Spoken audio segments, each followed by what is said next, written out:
हाँ आपका प्रणाम स्वीकार, आपके प्रणाम। बोली बोली। ये आपको ही लगाया था 2-3 बार, मगर कोई वो हुई नहीं गुरुजी। मेरे विचार रह रहे थे, मैं मार्च के महीने से मुझे भी प्राप्ति हुई है। अरे वाह, बहुत अच्छे, शुभ आशीर्वाद, मंगल आशीर्वाद। और गुरुजी बहुत बिलबिला रहा था मैं, गुरुजी फोन उठाएंगे कि नहीं उठाएंगे, मेरा नंबर वहाँ सेट नहीं हुआ है। इसके पहले हमारी बातचीत हो गई ना? ना पहले बार है गुरु, फर्स्ट चांस है मेरा। अच्छा, बहुत अच्छे बहुत अच्छे। बोली बोली। मेरे जमाई आए थे गुरु पूनम पे। अच्छा। एटावारे।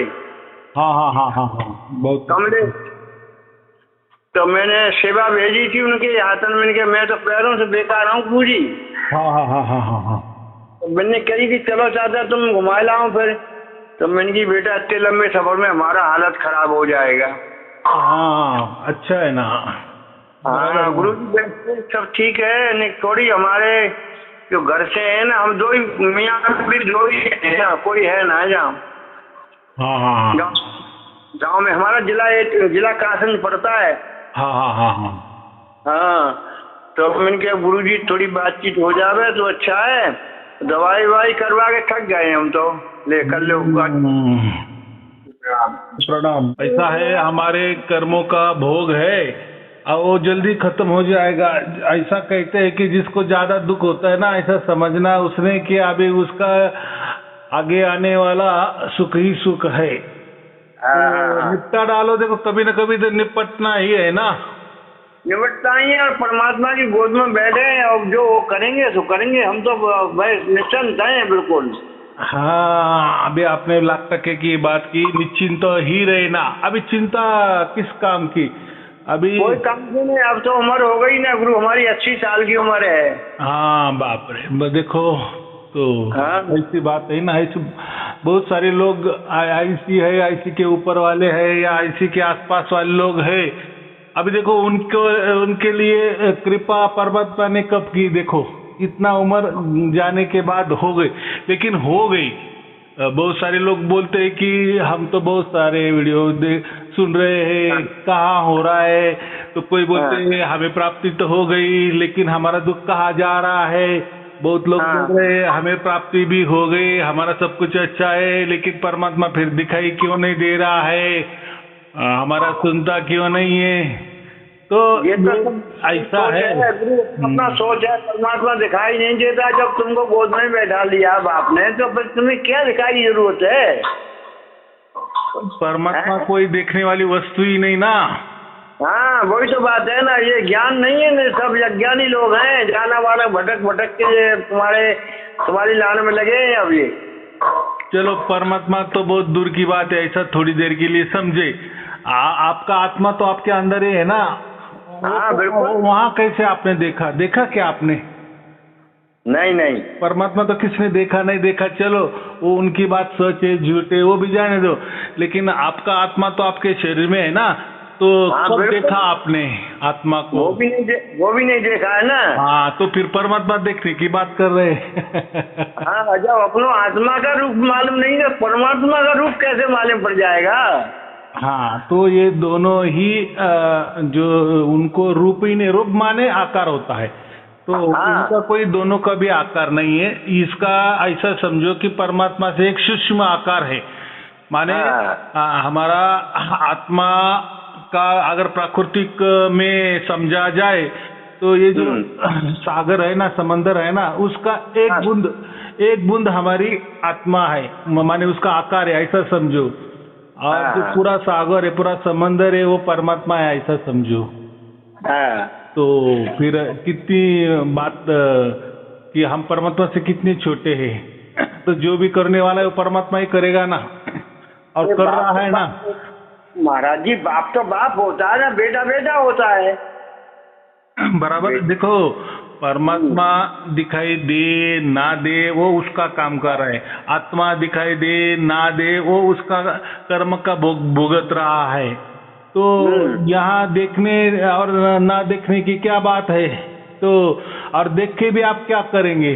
तो उसका रूप कोई ऐसा मामूली रूप होता है क्या? एक तो परमात्मा का कोई रूप नहीं, लेकिन अभी गीता में जैसे श्री कृष्ण जी ने अर्जुन को रूप दिखा दिया, लेकिन उसमें जब वो रूप देखा तो उसमें सब कुछ, पूरे ब्रह्मांड भी देखे, पूरे क्या क्या है वो भी देखे, या उसने उसकी वैसी कल्पना की, लेकिन वो कोई लुभावना नहीं था ना। नहीं। फिर क्यों कहा कि नहीं नहीं ये बंद करो, ये बंद करो, मैं बहुत घबरा रहा हूँ, ये क्या है, ये रूप ये क्या है। तो उसका कहने का मतलब है कि ना कोई वहाँ श्री कृष्ण ने उसका रूप दिखाया, लेकिन वो देखो पूरी गीता है एक बोध है, क्या है, बोध है, एक समझ है हमें आत्मा परमात्मा के बारे में, प्रकृति के बारे में, एक संकेत की तरह वो एक स्टोरी है, ऐसा समझो, बराबर। तो उसका मतलब ही साफ है कि कृष्ण बता रहे हैं कि वो कोई देखने वाली चीज ही नहीं है, अगर देखे जाएंगे तो आप और डरे जाएंगे, फिर परमात्मा को प्राप्त नहीं करेंगे आप। क्योंकि परमात्मा ने क्या कहा है, मेरी जो लोग देख रहे हैं ना आंखों से, फिर कीड़े मकोड़े जीव जंतु से लेके पूरे पशु पंछी से, जिनकी जो आंख है ना वही मेरी आंख है समझो, उनके जो शरीर ना वही मेरे शरीर है समझो। तो आप कैसी कल्पना करेंगे उसका शरीर कैसा होगा। तो वो बोल रहा है ये सबके हाथ है ना वो मेरे ही हाथ समझो, सबके पैर है ना वो मेरे ही पैर समझो, सबकी बुद्धि ना वो मेरी बुद्धि समझो। तो माने परमात्मा सर्वव्यापक है, तो और उसको ये शरीर लेने की क्या जरूरत है, और शरीर लेगा तो फिर वो काम कैसा करेगा। ऐसा है कि परमात्मा सर्वव्यापक है, ये लोगों को समझता नहीं है। अभी क्यों नहीं समझता, तो ये बाकी लोगों ने वो परमात्मा को या ईश्वर की मूर्ति को या कोई देवी देवता की मूर्ति को इन्होंने मंदिरों में कैद करके रखा, बराबर। मैं मंदिर में जाऊँ, स्नान करके जाऊँ, पवित्र होके जाऊँ, वहाँ उसकी पूजा आरती करूँ, नैवेद्य चढ़ाऊँ, दान दक्षिणा चढ़ाऊँ, बस फिर वहाँ मैं कोई गलत काम नहीं करूँगा। मंदिर में करता है कोई गलत काम नहीं करता है, कोई गलत विचार भी नहीं लाता है, लेकिन जैसे मंदिर के बाहर चला जाता है वो कहता है कि अभी मुझे सब छूटे, अभी कोई परमात्मा देखने वाला नहीं है, ईश्वर देखने वाला नहीं है, बराबर कि नहीं। तो ऐसा समझो कि उसने उसके लालच के लिए, लोभ के लिए एक युक्ति बनाई, प्रयुक्ति बनाई, एक क्या बोले चालाकी से उसने मंदिर बनवाए, बराबर। ताकि मंदिर में मैं जाऊं, कुछ पाप नहीं करूं, फिर वहां जो है वो करूं, लेकिन जैसे मैं बाहर पड़ूं तो अभी कोई परमात्मा मुझे देखने वाला नहीं है। और ये लोगों ने ऐसा ही करके दिया है ना कि परमात्मा मंदिर में ही होता है, मूर्ति में ही होता है। अगर परमात्मा बोल रहा है कि मैं चैतन्य हूँ, तो भाई तो ये जो मूर्त है, ये जो पत्थर की मूर्त है, तो उसमें मैं कैसा आता हूँ। ये लोग बोलते कि हमने प्राण प्रतिष्ठा किया, कहते हैं ना बम्बन लोग, ये मूर्ति में हमने प्राण प्रतिष्ठा कर दिए, तो अभी ये पत्थर के मूर्ति में परमात्मा उतर गया। गुरुजी प्राण प्रतिष्ठा कर दिया तो उसमें कोई भगवान आ गए क्या। तो ये बोले प्राण प्रतिष्ठा की माने हमने परमात्मा को उतार दिया, तो ये परमात्मा से बड़े हो गए, क्योंकि इनके बोलने से परमात्मा इन्होंने आह्वान किया ना, आ जाओ परमात्मा, जाओ पत्थर में। परमात्मा कहता है भाई ये क्या बचपन जैसा बात है, मैं कैसा आकारों में आ जाऊं और मेरे क्या जरूरत है।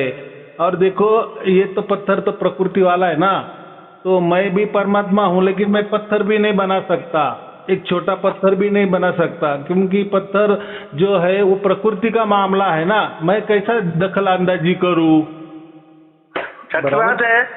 हाँ महाराज, हम तो पहले से भी पत्थर पूजा में पहले भी नहीं थे, हम तो हम पहले पुराने टाइम में हम कबीर पंथ में थे। हाँ कबीर पंथ में पहले से ही थे हम, बचपन से ही। तो बाद में फिर हमने घर छोड़ दिया, कोई परेशानियां आ गई तो हम चले गए, गुजरात में पहुंच गए। तो 40 वर्ष गुजरात में रहे हम। तो नर्मदा जी के किनारे एक भरूच करके है, सिटी है, वहाँ हम नदी पे जाते थे स्नान करने को सवेरे को। तो एक महात्मा जी थे, वो क्या बोलते हैं दशनामी। तो उनकी वो बढ़िया मूर्ति थे, जंगल में ही रहते थे वो, वैसे कसमा करे को नहीं जाते थे, भोजन भोजन सब बन के वहीं ये प्रभु प्राप्त करते थे। तो बहुत दिन वहाँ रहे, फिर अभी आके फिर हम इधर गांव में आ गए, तो हमारे कमलेश से हमारे दामाद हैं, वो ये सतपाल जी महाराज के वहाँ उस संप्रदाय में ले गए, मानव धर्म में। हाँ हाँ। तो 2-3 साल जहाँ निकाली और बड़े हमने प्रयास करे, हमको कुछ प्राप्त तो हुआ नहीं। हाँ हाँ। इनकी ये आंखें बंद कर रहे हैं, कान बंद कर रहे हैं, अनाथ की धुन सुन रहे हैं, ये सब सुनते हैं, तो जहाँ से कोई प्राप्ति नहीं भई हमें।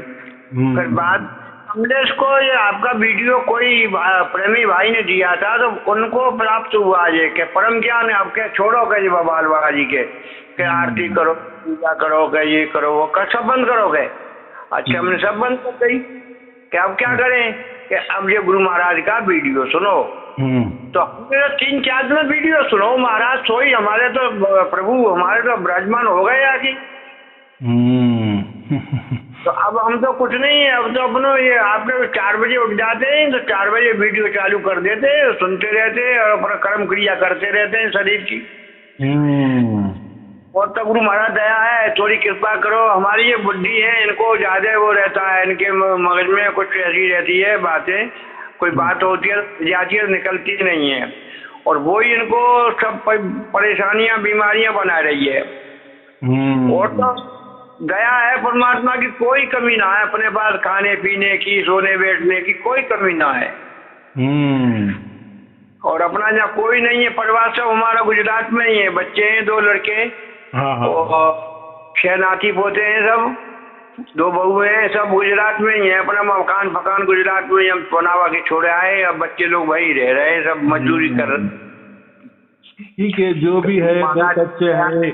देखो ये संसार तो किसी का अच्छा होता है, किसी को लगता है कि मेरा तो सबसे बुरा हाल है, मेरा संसार तो सबसे बुरा है, तो ये तो चलता है, अच्छा बुरा ये तो चलने वाला ही है। लेकिन हमें कोई जन्म इसलिए नहीं मिला है ना संसार किया, या कोई प्रतिस्पर्धा नहीं है कि भाई तूने बहुत अच्छा संसार किया तो तुझे परमात्मा मिल जाएगा, या तेरा संसार बुरा चल रहा है तो तुझे परमात्मा कभी नहीं मिलेगा, ऐसा कहा है क्या? ये कोई प्रतिस्पर्धा थोड़ी है क्या? ये तो जैसा हमारे कर्म से आया है तो वो तो हमें करना ही है, बराबर।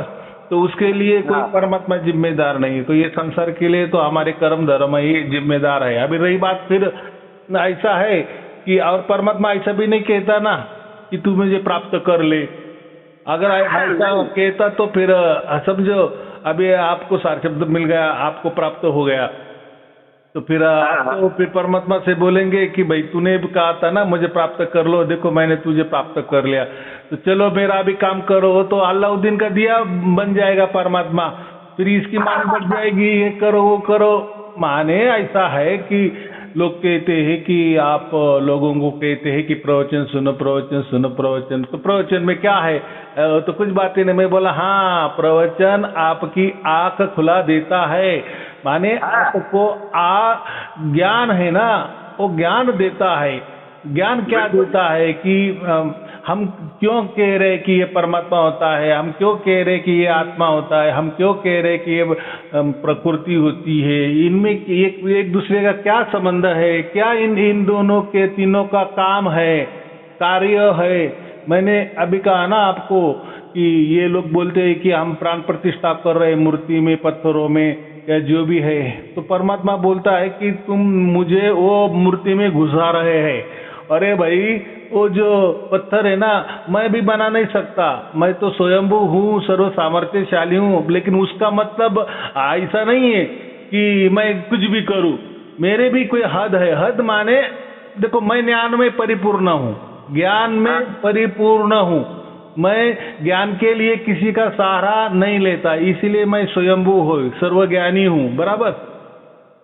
तो आप तो भी सहारा लेते हैं, माने मोक्ष के लिए परमात्मा का सहारा लेते हैं, या संसार अच्छा चलने के लिए कोई देवी देवता का सहारा लेते हैं, तो कोई अपने मन की मनोकामना पूरा करने के लिए कोई गुरु बना लेता है, या कोई इच्छा पूरी करने के लिए कोई मंत्र का सहारा लेता है, कोई ध्यान का सहारा लेता है, तो अब कोई साधना का सहारा लेता है और चल रहा है ना।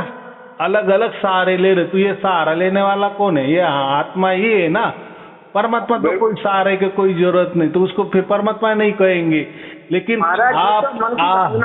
हाँ, लेकिन आप अगर कहे कि परमात्मा सर्व सामर्थ्यशाली है, सर्वगुण संपन्न है, सर्वशक्तिमान है, सर्वज्ञानी है, तो उसने पत्थर भी बना देना चाहिए। पत्थर तो वो बोलेगा मैं पत्थर तैयार कर नहीं सकता, वो मेरा काम नहीं है, बराबर। तो जिसके काम अलग अलग है, भाई तू आत्मा है, तेरा काम अलग है, मैं परमात्मा हूँ, मेरा काम अलग है, ये प्रकृति है, प्रकृति का काम अलग है। तो प्रकृति बनती है लेकिन उसको चलायमान करता है, उसको चलायमान करने वाला काम परमात्मा करता है। पत्थरों के अंदर जो इलेक्ट्रॉन प्रोटॉन है, वो क्वार्क है, जो भी रश्मि है, उसको चलाने का, उसके अंदर चलाने का काम वो कर सकता है, लेकिन पत्थर नहीं बना सकता। लेकिन पत्थर को चलायमान कर सकता है, ऐसा है वो। तो ऐसा है वो, बहुत गहरी गहरी बात है, तो उसमें हमें जाना ही नहीं है। तो इसलिए परमात्मा बोल रहा है कि तुम मेरी प्राण प्रतिष्ठा वो मूर्ति में करो, मैं कैसा घुस जाऊंगा, और वो मेरा काम ही नहीं ना। सत्य बात है गुरु, लाख रुपए की बात है। तो ये बात जब तक लोगों को नहीं समझती, अभी ऐसा है, समझो एक पंतप्रधान है, बराबर। अभी जो पंतप्रधान है तो उसका पूरा भारत देश उसके ताबे में है कि नहीं? बिल्कुल। लेकिन अगर वो कहेंगे कि मैं 10 लोग को मार डालूं, तो उसको पुलिस पकड़ के लेके जाएंगे ना। वो बोलेगा अरे ऐसा कैसा कर रहे हो, मैं तो पंतप्रधान हूँ। बोलेंगे कि नहीं, आप पंतप्रधान हो, आप भारत के पंतप्रधान हो या दुनिया के किसी के भी देश के पंतप्रधान हो, लेकिन आपने गलत काम किए तो वो गलत का सजा देने के लिए अलग डिपार्टमेंट है, उसमें हम दखलंदाजी नहीं कर सकते। बिल्कुल, वहाँ तो कचहरी बन रही है ना भाई। हाँ, कटघरे में खड़ा होना पड़ेगा ना, वो जवाब तब देना पड़ेगा। तो फिर ऐसा है ना, फिर अगर उसने जज के सामने कहा अरे मैं तो पंतप्रधान हूँ, मुझे तो लोगों ने चुन के दिया है, मैं चाहे वो मर्जी, मेरी मर्जी। तो नहीं चलता, तो नहीं चलता। ऐसा है, तो वैसा ही परमात्मा का जो काम है वो परमात्मा उसमें परिपूर्ण है। क्या है? परिपूर्ण है। लेकिन आप कुछ भी कहेंगे कि आप परमात्मा हो, तो आप जैसा एक और परमात्मा करके दिखाओ, या आप परमात्मा हो तो आप मर जाओ, मर के दिखाओ, तो कुछ भी ये तो ऐसा है ना, ये लोगों को नादान होते हैं ना, समझते नहीं है। तो ऐसे भी कुछ तो भी कहते हैं। तो अरुण वेद में बहुत समझाया है ना महाराज। अरुण वेद आपका मेरे पास है। हाँ, उसमें तो बहुत समझाया है। ये सब पंथों की माया है, सब पंथ चलाए, उन्हीं पंथों में से रोग लगा हुआ है ना, उसको समझदारी नहीं है। हाँ, वो वही है ना, अगर उनको एक परमात्मा समझ में आ जाता तो वो काय को मूर्ति बनाते, बराबर, क्यों मूर्ति पूजा करते, लोगों को बताते या परमात्मा को आकारों में लाते। तो ये तो इनकी चाल है, ये तो इनकी चाल है, माने ये कर देना। अरे आपका परमात्मा इतना सर्व सामर्थ्यशाली है तो अवतार क्यों नहीं देता भाई? क्यों?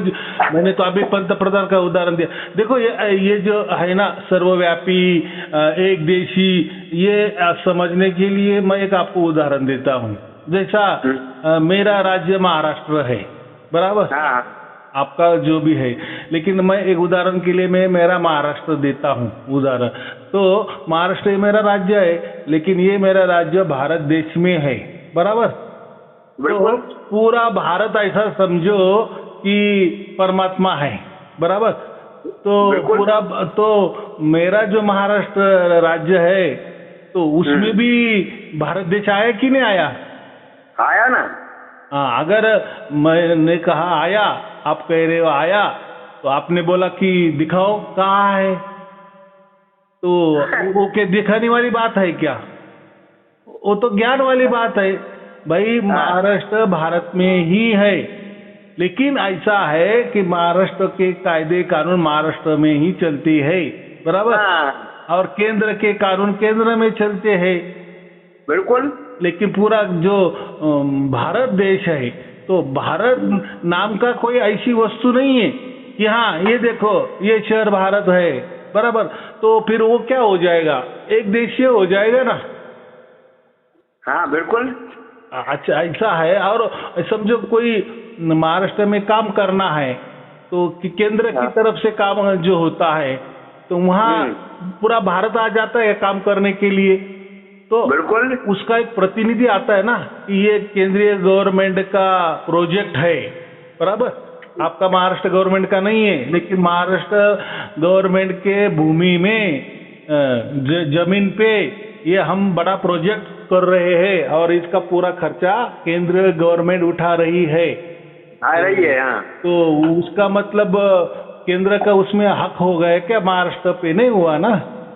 हाँ या जो वो प्रोजेक्ट है तो पूरा भारत तोड़ तोड़ के वो प्रोजेक्ट में शामिल हो गए क्या, एक देशीय हो गए क्या, नहीं ना। नहीं। तो बात ऐसी है, ये समझना चाहिए कि परमात्मा माने पूरा भारत। अगर कोई किसी ने कहा कि कहाँ है परमात्मा तो दिखाओ हमें, तो वो तो कोई देखने बात नहीं है।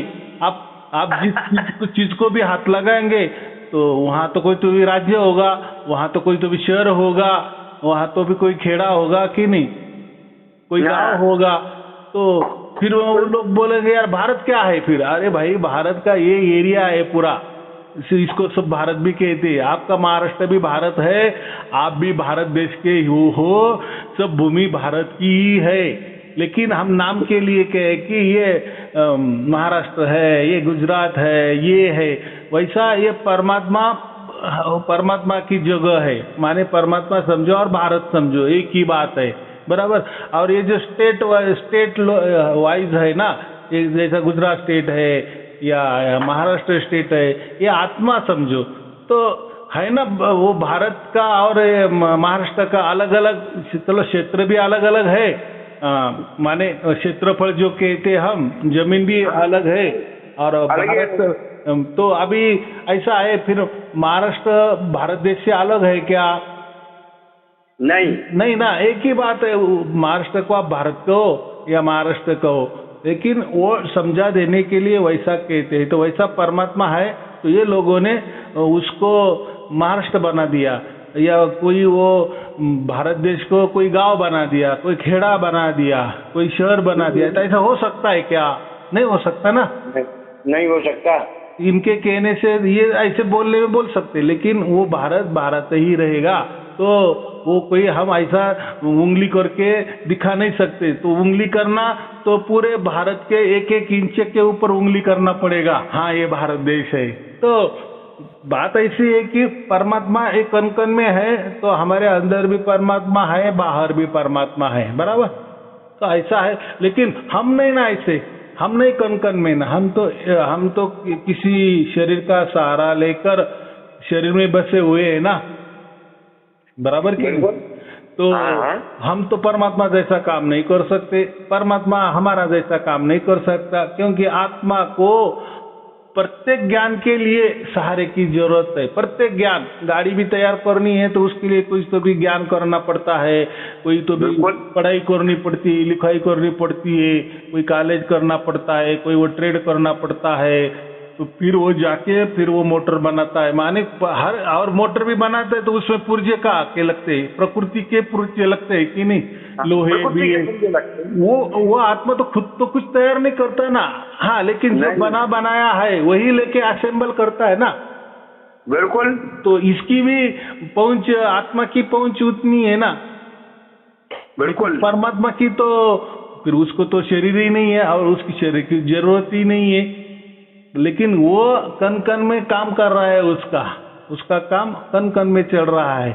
तो हमें परमात्मा की मालूम हो ना हो, इससे परमात्मा को कोई फर्क नहीं पड़ने वाला और हमको भी पड़ने वाला नहीं है। जैसे अभी आपको परमात्मा की कोई आवश्यकता नहीं, समझो आपको परमात्मा ही मालूम नहीं, ऐसे लोग है कि नहीं, पूरी दुनिया में सबको परमात्मा चाहिए या परमात्मा की जान पहचान है कि परमात्मा क्या है, हम है, परमात्मा कहाँ है, हम हैं।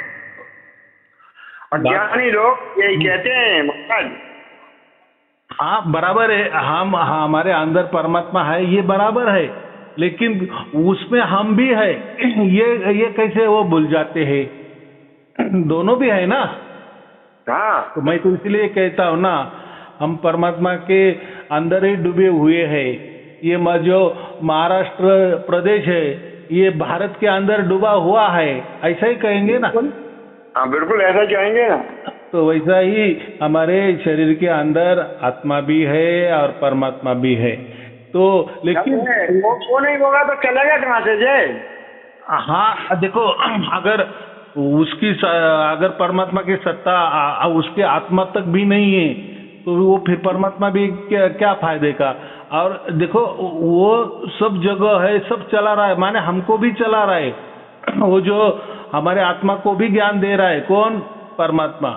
लेकिन क्या क्या ज्ञान देना है, कितना ज्ञान देना है, या पूरा शरीर में जो नस नाड़ी जो हमारी चल रही है, फ्लो चल रहा है, खून का फ्लो चल रहा है, या बुद्धि मस्तिष्क सब चल रहा है, तो वो तो सब परमात्मा है, हमारा चला रहा है ना। माने उसकी कार्य प्रणाली से चल रहा है क्या? हमारा आत्मा थोड़ी चला रहा है क्या? नहीं ना। सबकी डोरी उनके हाथ में तो लगी हुई है ना। जैसे माँ बाप बच्चा पैदा करता है, तो कोई माँ बाप ऐसा करता है कि मैंने मेरे बच्चे का हाथ तैयार किया, कल हम उसके पाँव तैयार करने वाले हैं, परसों हम उसके मस्तिष्क तैयार करने वाले हैं, तेरसों हम उसके नस नाड़ी तैयार करने वाले हैं। ऐसा करता है क्या माँ बाप? नहीं करता ना। नहीं कहाँ से करेगा?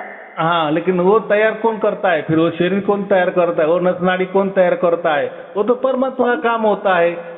परमात्मा का ही काम है। हाँ, माँ बाप का कोई उसमें रोल नहीं होता है, लेकिन वो निमित्त मात्र बनते हैं कि मेरा बेटा, हाँ भाई मैं तुम्हारा बेटा है तो तुमने क्या किया उसके लिए? पेट में कोई ऐसा बना के पेट में छोड़ दिया था और फिर बाहर निकाला? क्या किया? तो ये जो सवाल के जवाब होते हैं वो हम नहीं दे सकते या नहीं समझ सकते। ऐसी प्रभु की जो लीला है वो नहीं समझ सकते। लेकिन जब हमें ये प्रणाली सब समझ में आ जाती है ना, तो परमात्मा हमारे अंदर उतर आता है। माने वो तो हमारे अंदर है ही, लेकिन हमारे अंदर वो प्रकट हो जाता है, उसका बोध देता है। प्रकट हो जाना माने बोध। आपको अभी परमात्मा का बोध हो गया है, माने अनुभव हो गया है। और ये अनुभव कौन कर रहा है? आपका आत्मा उसका अनुभव कर रहा है। इसके पहले आपको परमात्मा का मालूम नहीं था, माने परमात्मा आपके अंदर नहीं था, ऐसा नहीं, परमात्मा आपके अंदर ही था। आप परमात्मा में डूबे हुए ही थे, लेकिन क्या मालूम? बराबर कि मालूम ही नहीं था ना। मालूम नहीं था ना। हाँ, जैसे हम अभी ये हम रह रहे हैं, बराबर, और किसी ने अचानक आके आपके मुंह और नाक दबा दिए, तो आप बोलेंगे अरे छोड़ो मुझे श्वास लेने दो। हाँ। तो भाई आपका जीवन आपके आसपास ही था, आजू बाजू था, आपके अंदर बाहर था। समझो श्वास ही अगर जीवन है या हवाई जीवन है, तो आपने अंदर उसको ले लिए श्वास को, और किसी ने आपका मुंह नाक दबा दिए तो भी आप मर जाएंगे, बराबर। अगर वो श्वास बाहर छोड़ दिए और किसी ने ना आपका नाक मुंह बंद कर दिए तो भी आप मर जाएंगे। लेकिन फिर आपको समझ में आता है कि यार ये तो हवा है, इससे तो हम जीत रहे हैं। ये कब समझ में आ गया? जब आपका किसी ने नाक मुंह बंद कर दिए, तब आपको समझ में आएगा ना। हाँ, तभी समझ में आया ना। हाँ, नहीं तो आप तो उसमें वो हवा में तो डूबे हुए थे। वो हवा जो थी वो ऑक्सीजन था, वो तो आपके अंदर बाहर ऊपर नीचे सब कचाकच भरा था, लेकिन उससे ही आपका जीवन चल रहा है। ये कब समझ में आया गया? जब आपका किसी ने नाक और मुंह पूरा तरह से दबा दिए, बंद कर दिए, तब आपको समझ में आएगा कि इसका क्या महत्व है। वैसा ही हम आत्मा है, हमारे आजू बाजू ऊपर नीचे पूरा खचाखच परमात्मा भरा है, लेकिन हमें मालूम नहीं है, बराबर। मालूम ही नहीं ना। हाँ, लेकिन जब मालूम हो जाता है, बस ये मालूम होने के लिए तो हमें मनुष्य जन्म मिला था। अभी क्या है? अभी मनुष्य जन्म मिला है, इसीलिए तो हमें ये मिल गया, माने उतनी ज्ञान आ गया। तो ये ज्ञान तो कोई बच्चा नहीं कर सकता, बराबर। नहीं कर सकता। जिसको चाहते, देखो ज्ञान भी जिसको चाहते उसको ही मिलता है ना। हम बच्चों को समझो, हमारा बच्चा भी कॉलेज में जा रहा है, हम उसको मोबाइल दे रहे खरीद करके, तो हम क्यों दे रहे उसको? तो हमें मालूम है, उसको ज्ञान है कि वो चलाना सीख जाएगा, उतना उसका बुद्धि हो गया है। बराबर। हाँ वो ही अगर 6 महीने का बालक है, वो एक तो मांगेगा ही नहीं मोबाइल, उसको ज्ञान ही नहीं ना मोबाइल क्या होता है, उसका क्या उपयोग करना है, तो हम उसको देंगे भी नहीं। तो बात ऐसी है कि परमात्मा की भी ऐसा है, अगर परमात्मा का हमें ज्ञान चाहिए तो मिल जाता है।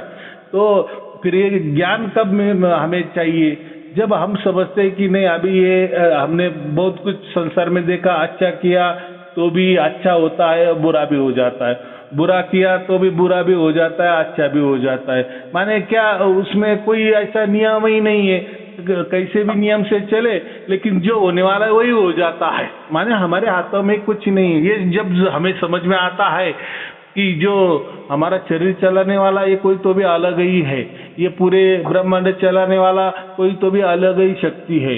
हाँ चलो, हम आत्मा है, हमारा शरीर चला सकते हैं, लेकिन हम तो हमारा जन्म भी नहीं तय कर सकते, हम हमारा मरण भी नहीं तय कर सकते, और कल का या आज का जीवन कैसा चलाना है या वो भी हम तय कर सकते। तो हमारे क्या हाथों में है। और ये तो ब्रह्मांड जो चला रहा है तो वो उसकी जिम्मेदारी तो हमारी नहीं है, तो वो तो उसके बारे में हम कभी सोचेंगे भी नहीं। लेकिन चल रहा है ना, ब्रह्मांड भी चल रहा है, माने कोई तो भी वो भी चला रहा है, और ब्रह्मांड के अंदर हम भी है तो हमें भी कोई तो भी चला रहा है।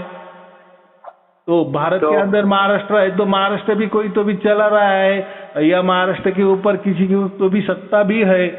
तो ये बातें हैं, समझ में आने चाहिए।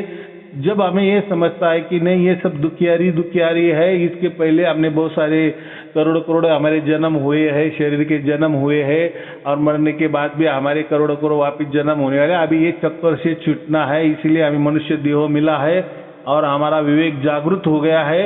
अभी ही हमें समझना है कि परमात्मा क्या होता है, आत्मा क्या होता है, हम क्या होते हैं, वो क्या होता है, उसका काम क्या है, परमात्मा का काम क्या है, आत्मा का काम क्या है, प्रकृति का काम क्या है, मेरा काम क्या है, मन का काम क्या है। ये अभी ये सब काम वेदों में खचाखच भरे हैं और सत्य में रूप से बने हैं।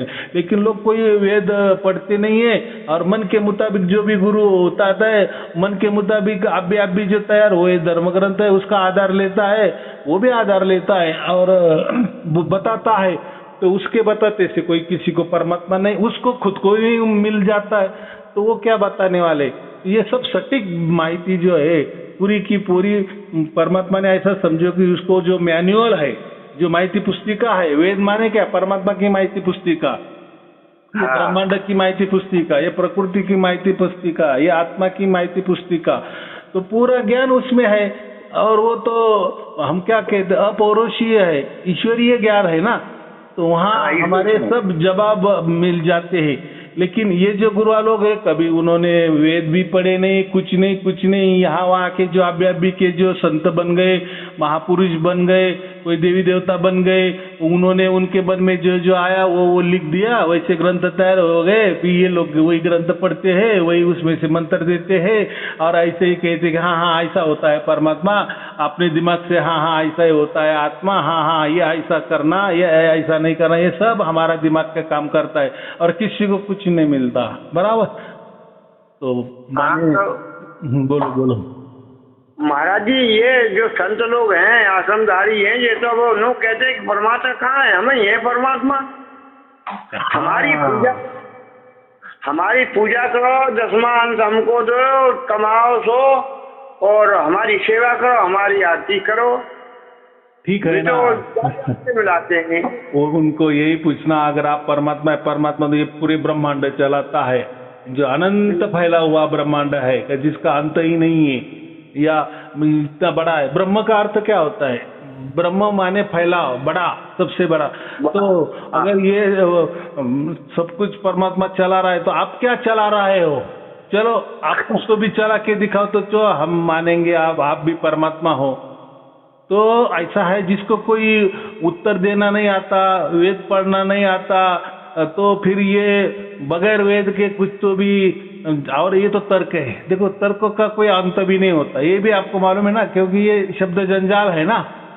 और क्या, ये शब्द जंजाल से अगर किसी ने कहा कि मुर्गी पहले क्या अंडा पहला, हमने कह दिया अंडा पहला, तो बोले अंडा किसने दिया, तो मुर्गी ने दिया ना, तो आपका गलत आंसर है। तो ये तो तर्क की बात हुई। तो ये महाराज हाँ, तो ये तर्क की जो कहाँ से आया? हाँ भाव को तो प्रूफ बताओ, अंडा कहाँ से आया? हाँ, तो मेरे इतना ही कहना है कि इसको तर्क कहते हैं। तो ये तर्कों में परमात्मा को कहने की बताने की बात करते हैं, लेकिन ये जो तर्क है ना, इसके लिए ही वेद बने हैं, उपनिषद बने हैं, दर्शन शास्त्र जो है ना, उसमें सब इनके जवाब आए, इनको सवाल को जवाब आए। इनके पास तो वो सवाल भी मालूम नहीं कि जो वो सवाल भी उसमें उठाए गए हैं, वेदों में उठाए गए हैं, और उसका जो जवाब है वो भी दिया है। चलो वो भी, चलो कोई वेद ज्ञानी भी हो गया बहुत, उसने वेद भी पढ़ लिए, लेकिन प्रैक्टिकल में अगर परमात्मा ही नहीं मिलता तो फिर क्या है। इसलिए कबीर साहब ने वो भी वेदों को भी ये दिया ना। लेकिन ऐसा नहीं है कि किसी, समझो कोई बूढ़ा आदमी है, मैं एक दूसरा बूढ़े का आदमी का उदाहरण देता हूँ, और वो कह रहा है, वो दुखी है बेचारा, और एक जगह बैठा है, फिर वो बोल रहा है, और किसी छोटा बच्चा उसके पास आ गया, वो बोल रहा है वो बच्चे को, भाई तू कोई शादी विधि नहीं करना, बच्चे पैदा नहीं करना, देख भाई मैंने तो शादी की, बच्चे भी पैदा किए, और कोई बच्चा मेरे साथ में नहीं है, मुझे तो ऐसा ही फेंक दिया, मेरा जो कुछ था उन्होंने ले लिया, तो तू भाई चाहना बन, अभी तू कोई शादी विधि मत कर, बच्चे बन। तो ये ऐसा चलेगा क्या? अरे भाई देखो, वो आपको वो ये अनुभव आ गया ना, तो हो सकता है उसको अलग अनुभव आ जाए। तो हमारा अनुभव के लिए हमारा, देखो हम दुखी क्यों है या हम सुखी क्यों है, ये तो हमारा कर्म धर्म का मामला है ना। तो उसको अगर हमारा अनुभव थोप देंगे तो वो भी गलत हो जाएगा ना, बराबर कि नहीं।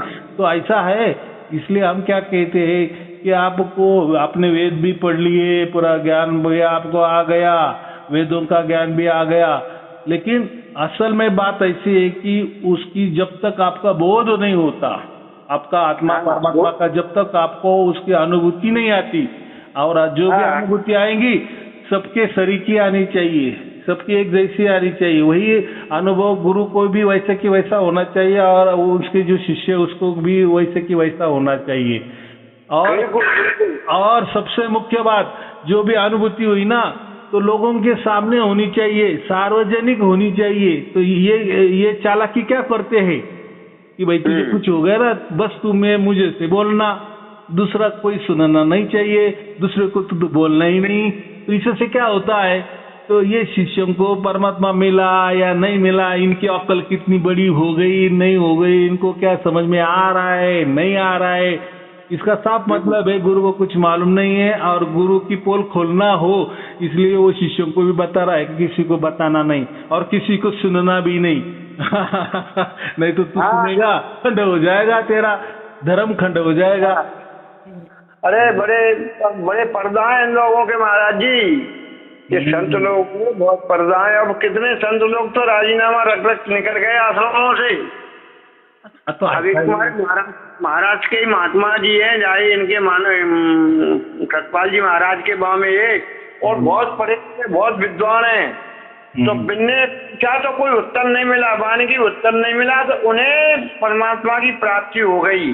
सार शब्द की राजीनामा रख के चले आए, लोग पकड़ो हम क्या करना है तुम्हारे जा।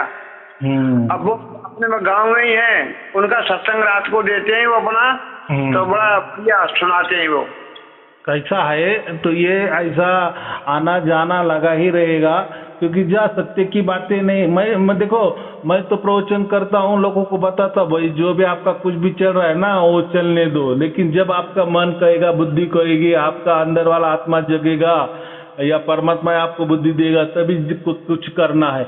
और जो भी आप कर रहे हो, जो भी अनुभव कर रहे हो, लोगों को बताओ, खुले से बताओ, उसके बारे में चर्चा करो, ताकि ऐसा ना हो कि हमने तो ऐसे 2-4 गुरु किए और बाद में हमें पता लगा कि ये सब बोगस गुरु थे, और हमने अभी तो सायारुन जी को बनाया है ना, वहाँ भी हम ठग जाए। इसीलिए सायारुन जी जो जो कर रहा है, जो जो बता रहा है, उसकी चर्चा करो कि वो बात सत्य बता रहे कि नहीं। उनके पास जो लोग बोल रहे हैं वो भी सत्य बोल रहे हैं कि नहीं। और ऐसा तो कभी हमारे तो आश्रम में कभी घटा ही नहीं है। जो लोगों को कुछ जो भी घटता था या परमात्मा की प्राप्ति होती थी नहीं होती थी, उसके बारे में कोई चर्चा ही नहीं की 20-20 बरस 30-30 बरस, तो कैसा समझ में आते। यहाँ हमारा कैसा है, सब सत्य कारबार है ना। तो हम बोलते हैं भाई तुम हमसे चाहे तो जुड़ो मत, रजिस्टर भी मत हो, कुछ भी नहीं हो, जब तक आपका पूरा तरह से विश्वास नहीं हो जाता कि ये जो इन्होंने बताया है हाँ यही सत्य है। अब देखो मैं तो कोई मंत्र तंत्र दे देता नहीं, कोई ध्यान साधना तो बताता नहीं, कोई पूजा पाठ तो करवाता नहीं, कोई सेवा भी दारी भी करवा नहीं लेता, कुछ भी करता नहीं। सब बाहर रहो, आप क्या करो, मुझसे बाहर रहो। जब आपको हो जाएगा, पूरा विश्वास हो जाएगा, तब आप फिर मेरे अंदर आ जाओ। माने हमारे साई जो परिवार है, सार शब्द परिवार है, उसके अंदर आप फिर आ जाओ, फिर रजिस्टर हो जाओ, फिर वो क्या वो प्रोसीजर है फिर उसके।